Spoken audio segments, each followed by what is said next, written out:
I'm back sitting on the veranda of the Mantapam in Guhai Namasivaya because I'd like to say a few words about Keerai Patti, who was one of Bhagavan's earliest devotees.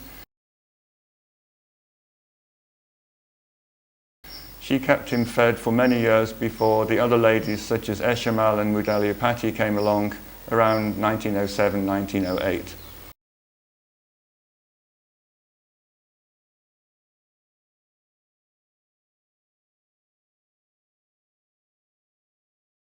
Keerai is the Tamil word for green leaves, and Patti is a friendly word for granny. So her translated name in English would be Granny Greens, or Granny of the Green Leaves.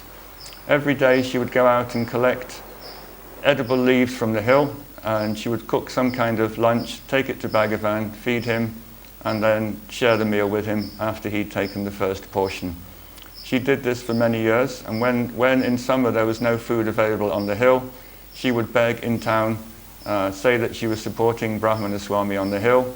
She would either collect cash donations or provisions, which she would store inside the Mantapam here, and every day without fail, she would take food up to Bhagavan at Virupaksha cave and serve him lunch. On a few occasions, when she couldn't either beg food or collect food, she would go to Bhagavan in great distress and say, Bhagavan, I've taken this vow that I'm not going to eat until I've fed you. I have no food for you, what are we going to do? And then Bhagavan, sympathizing with her plight, would then climb trees that she wasn't able to get up because she was very old and feeble. He would pick leaves off the trees on Arunachala, bring them down, and together they'd make enough of a leaf meal so they'd both be satisfied, her vow would be fulfilled, and both of them would get a lunch. Bhagavan was quite protective towards her when she lived here. She lived here for a long time when Bhagavan was in Virupaksha cave up the hill. And on one occasion, when she was robbed in the middle of the night and screamed for help, Bhagavan ran all the way down the hill to protect her and basically looked after her and made sure that her services to him were properly recognized.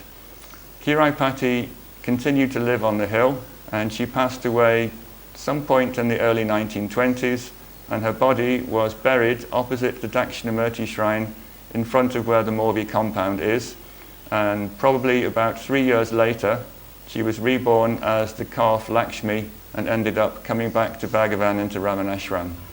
I'm sitting in front of this pillar because this particular Ganesh she was very fond of. When she lived in this temple, this was her altar, this was her puja table, and for many, many years she did her morning puja to this bas-relief of Ganesh on this pillar outside the Mantapam.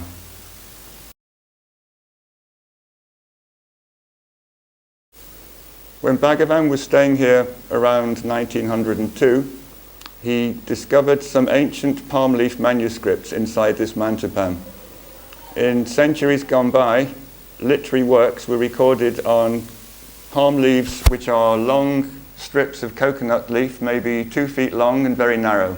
And these are then stapled together to form rudimentary books. When Bhagavan moved in here, he discovered a collection of palm leaf manuscripts containing verses written by Guhai Namasivaya about 400 years before. He was so interested in these verses, he got a notebook and copied down all these verses. And I somewhat serendipitously found this notebook in the Ramanashram archives in the early 1980s when I was looking for something else. It was very fortunate that Bhagavan did this because the original palm leaf manuscripts have long since disappeared, and the verses that Bhagavan recorded in this notebook are the only surviving copies of about 90% of the poems that Guhai Namasivaya wrote. Sri Ramanashram has published a Tamil version of these verses, and myself and 2 other devotees are bringing out an English version that will contain more or less the complete works of Guhai Namasivaya, plus a prose biography that Bhagavan also found written on palm leaves inside this Mantapam. Behind me to my right are a selection of verses which were the only known verses by Guhai Namasivaya until Bhagavan came along and copied these other ones. When I first discovered his notebook, there were 136 known verses by Guhai Namasivaya. This is some of them. And with Bhagavan's notebook, the collection has now gone up to over 600.